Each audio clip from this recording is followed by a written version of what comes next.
TH Entrevista dessa semana vai falar sobre o tema erro médico. E para conversar com a gente, nós convidamos o advogado Juliano Pessoa, que é especialista em Direito Médico e da Saúde pela Universidade de Coimbra. Juliano, explica primeiro para a gente em que consiste um erro médico. Bom, na realidade, o termo erro médico é usado de maneira mais ampla na área, né? Mas do ponto de vista do profissional de saúde em si, do médico, do profissional médico, seria toda aquela ação ou inação, né, que o profissional tem em desconformidade com a boa prática médica, ou seja, com os protocolos e com a literatura, com as evidências científicas que doutrinam a área dele, né? Então, todo ato que ele fizer ou deixar de fazer em desconformidade com essa boa prática é tido como um erro médico. A gente teria assim alguns mais comuns. Olha, o mais comum que até os leigos têm conhecimento seria, por exemplo, no procedimento cirúrgico, onde ele utiliza uma técnica em desconformidade com o que a literatura e os protocolos recomendam, né? Então ele foge daquele procedimento que ele deveria seguir à risca, né? Ele prescrever, por exemplo, um medicamento em desconformidade com a patologia que o paciente foi diagnosticado. Então, isso também é tido como erro médico. Então, não só, como as pessoas muitas vezes pensam, não só aquela prática procedimental, né? Onde ele está realizando o procedimento e se equivoca e causa algum dano para o paciente, não só dessa forma. Uma prescrição equivocada também é tido como erro médico. Um diagnóstico em desconformidade, onde ele utilizou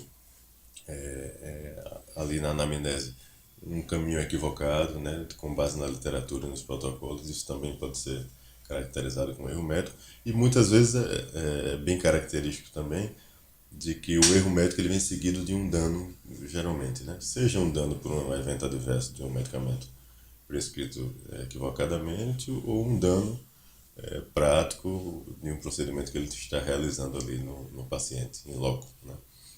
E se o médico realizar um procedimento e cumprir todos os passos recomendados, ainda assim ele poderá ser responsabilizado no caso de haver um erro, mesmo ele seguindo todos os passos? Aí é interessantíssima essa pergunta para a gente aprofundar um pouquinho mais de maneira específica. A questão do erro médico em si, como eu disse, ele tem que ter alguma ação ou ausência de ação em desconformidade com o que manda a literatura, os protocolos, etc. A partir do momento que o médico segue à risca esses protocolos e de maneira exemplar, ele desempenha sua atividade fiel, né, de maneira fiel, ele não está incorrendo no que a gente precisa ter no caso do profissional médico, que é inculpa, né? A questão do erro do médico ele tem que ser acompanhada de culpa, ou seja, por em estrito senso, como nós falamos tecnicamente no direito, por três características, né? Ou ele tem que agir com culpa, por imperícia, por negligência ou por imprudência. Então, um desses três aspectos, uma dessas três características tem que estar acompanhando a prática dele, né? Então, o médico só será penalizado, o profissional médico, se ele agir com culpa. Nessa pergunta que você nos traz, o interessante é o seguinte: ele seguiu todos os protocolos, né? E a gente tem que lembrar, o paciente também tem que recordar principalmente, que a medicina não é uma ciência exata, né? Então, intercorrências podem acontecer ali, podem ocorrer no decorrer daquela prática, que são imprevisíveis muitas vezes, que mesmo o médico seguindo todos os protocolos, né, podem ocorrer. Então, nesse caso, ele estaria abarcado, né, pela literatura, pelos protocolos que ele seguiu, por tudo que ele seguiu. Então, a boa prática médica foi realizada, porém, por uma questão imprevisível, né, e muitas vezes pode decorrer do organismo de um paciente, Às do vezes perfil o de cada pessoal reclama paciente. muito da cicatrização, porque fica com marcas, e às vezes é Isso, porque o paciente tem tendência isso, queloide, né? isso, exatamente. Ele tem uma predisposição e aí não adianta, não é uma questão da prática do médico, né, da incisão que ele fez ali, é uma questão do organismo do paciente. Então isso é de caso a caso. Mas desde que ele siga os protocolos e o que manda a literatura, as evidências científicas, ele não será responsabilizado. Sempre terá que haver a comprovação e isso pressupõe que o médico, a partir do momento que ele está respondendo em algum processo, o paciente tem por obrigação, em tese, pelo menos de início, que demonstrar a culpa do profissional no caso concreto. Não é só uma simples alegação. Ele tem que demonstrar que o médico agiu com culpa no caso concreto. Certo. E quando o procedimento é realizado em um hospital, só o médico responde ou a instituição também entra Então, no processo? nesse caso geralmente os dois respondem. Há o hábito, inclusive, alguns colegas advogados às vezes até terminam demandando somente o hospital, né? Porque a gente tem que fazer uma distinção. No caso do profissional médico, como eu falei há pouco, ele tem que ter a comprovação de culpa do profissional para que ele responda.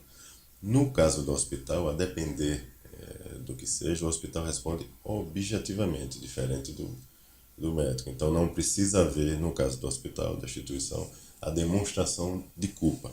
O que o paciente terá que demonstrar, no caso concreto, é que houve um dano e que esse dano tem ligação com algo que o hospital é responsável. Ou seja, um defeito numa máquina, por exemplo, no hospital, algo que deveria ter sido feito durante a sua estada em caso de internação e não foi feito. Então, seja, alguma negligência que ocorreu ali, no caso do hospital, e o hospital responde objetivamente. Basta o nexo de causalidade para que o hospital responda. E constatado o erro do profissional, em quais esferas ele poderá ser responsabilizado? Bom, ele poderá responder aí em três esferas. Uma, perante o seu órgão de categoria, né, perante o Conselho Regional de Medicina, que poderá instaurar um processo ético-disciplinar contra esse médico, ou a pedido do próprio paciente que se sentiu lesado, ou, de repente, porque chegou ao conhecimento da instituição e ele poderá, de ofício, vamos dizer assim, abrir esse processo. Além disso, ele poderá responder na seara civil, né, onde o paciente poderá buscar uma indenização para reparar esse dano sofrido, e também na seara criminal, né, a depender do que seja, o médico também poderá responder um processo crime por conta desse dano que foi causado. Então, essas três esferas podem ocorrer cumulativamente ou em separado, ou então não todas as três, somente duas, depende muito do caso em si, né, do que foi. No caso de o médico não prestar uma informação adequada ao paciente, isso também pode ser caracterizado, só o fato dele não esclarecer de uma forma que o paciente entenda o problema. Na realidade, assim, é muito pertinente essa pergunta pelo seguinte. Como você falou no início, eu me especializei na Faculdade de Coimbra, né, em Portugal, e lá é um dos berços no mundo do direito médico e da saúde. E esse é um tema que é discutido em todos os grandes congressos hoje, seja nacionalmente ou internacionalmente. Discute-se muito a questão do dever de informação, né? Então, o médico tem esse dever, né? O Código de Ética Médica, inclusive, prevê essa obrigação do médico de prestar uma adequada informação, inclusive, ao paciente. E não só informar, né? Ele tem que informar numa linguagem inteligível àquele paciente. Então, ou seja, não adianta o médico chegar na frente do paciente, utilizar inúmeros termos técnicos e o paciente não entender nada do que ele falou. Ele tem que traduzir isso para uma linguagem acessível àquele paciente que está sendo abordado com um determinado procedimento, para que ele entenda e ele em seguida ofereça o seu consentimento daquela prática médica. Né? Isso é importantíssimo, é o chamado termo de consentimento informado e adequado, né? E claro. Então, é interessante. Porém, no Brasil não há uma previsão, vamos dizer assim, jurídica de penalidade por conta da ausência de informação. O que ele incorre aí é em falta com o seu próprio código de ética, né? Que ele tem o dever de informar, deve informar esse paciente, e isso pode ocasionar outras consequências também no decorrer do procedimento, né? E vale ressaltar, inclusive, que além dessa obrigação de informar, né, tem que haver o consentimento posterior. E O paciente precisa entender pelo procedimento que ele vai Exato. passar, numa linguagem acessível, para Exatamente. poder Para que ele possa consentir, né? Porque assim, tem que ter resguardado, no caso do paciente, a sua autodeterminação, né? Ele que tem que escolher se ele pretende se submeter a determinado procedimento ou não, né? Aquela imagem do passado, onde existia uma relação hierarquizada, né? Verticalizada, na realidade, no caso do médico-paciente, onde o médico era o detentor de todo o poder, de toda a informação, e o paciente tinha somente que consentir e fazer tudo que fosse determinado. Isso já não existe mais na sociedade atual, né? Então, na sociedade atual, no direito moderno, né, no Código de Ética, que foi reformulado, foi revisto, né, há uns anos, então isso já não é mais aceito. O médico tem por obrigação, sim, que informar esse paciente e ele tem que dar o seu consentimento, e a qualquer tempo, inclusive, vale ressaltar, o paciente pode revogar, vamos dizer assim, aquele consentimento dado anteriormente. Então ele deu o consentimento no momento inicial e depois ele pode dizer que não quer mais continuar se submetendo a determinada prática ou a determinado tratamento que se prolongue. Isso é direito do paciente e o médico não pode interferir nisso. Mesmo em casos de risco de morte, por exemplo, a pessoa quer desistir de um tratamento de câncer, porque desistiu, não quer mais tentar. O tratamento em si depende, né?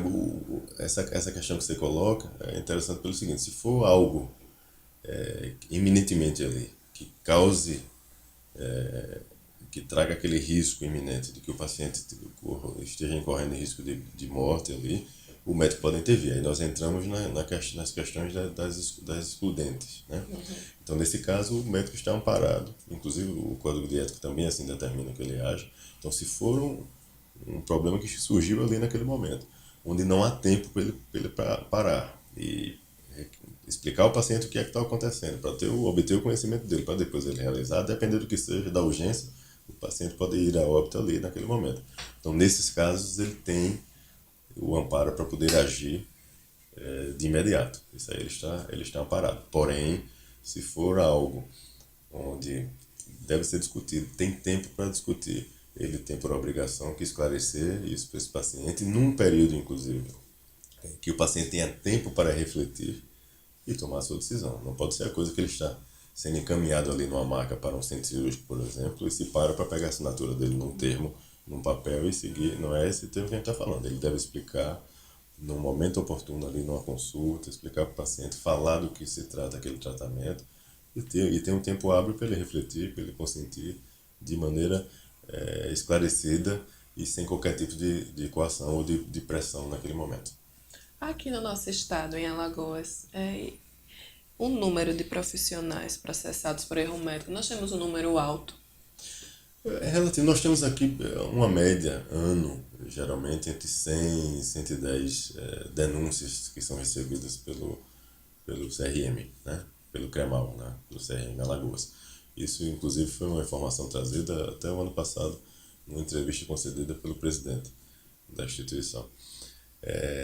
E dessas denúncias, né? Vamos dizer assim, muitas não encontram fundamento para se transformar num processo. Às vezes a população em geral enxerga a categoria médica como muito corporativista, né, muito protecionista. Eu que tenho uma relação profissional mais próxima, né, da categoria e dos CRMs, não só aqui em Alagoas, não enxergo dessa forma. Eu acho que há muitos julgamentos de maneira justa, rigorosa.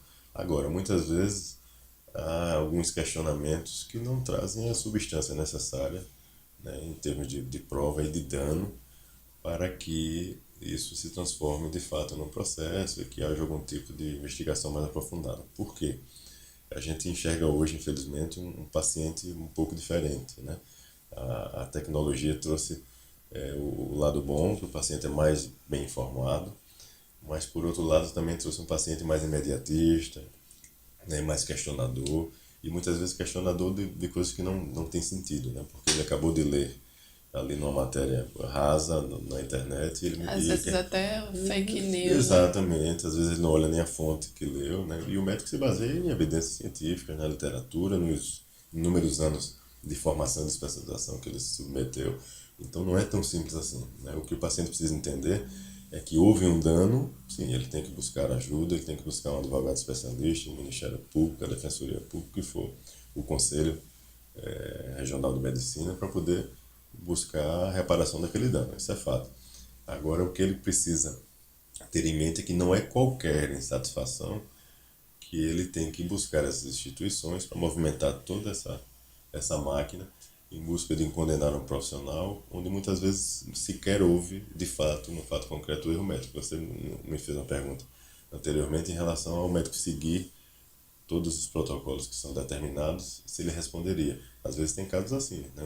Uma consequência natural, muitas vezes, de um procedimento ao qual o paciente foi submetido, e ele acha que aquilo ali foi um dano que foi trazido para ele pelo profissional, e muitas vezes não é assim. Então tem que haver essa distinção antes de qualquer prática formal. Tem mais algo que o senhor gostaria de falar que você acha que é importante? O que eu diria, eu acho que serve até para o profissional médico, para o paciente também, de modo geral, é que eu acho que tudo consegue ser minimizado e adequado a partir de uma boa comunicação entre essas duas partes, né? O médico que está ali prestando o serviço ao paciente e o paciente que busca esse serviço. A partir do momento que essa comunicação se torna mais harmoniosa, mais compreensiva de ambos os lados, a gente minimiza muitos problemas que a gente enxerga na prática jurídica, inclusive, né? Nos chegam muitas vezes questões que se tivesse tido uma comunicação mais adequada, mais precisa, não haveria esse problema pós-procedimento. Então é uma sugestão que eu diria aqui. Eu acho que o profissional tem que estar aberto, receber esse paciente, compreendê-lo, e o paciente também tem que estar ali atento ao que o profissional está dizendo, para que não haja nenhum ruído nessa comunicação e que cause transtorno para os dois lados lá na frente. Acho que essa é a sugestão. Ok. Nós conversamos com o advogado Juliano Pessoa e esse foi o TH Entrevista dessa semana.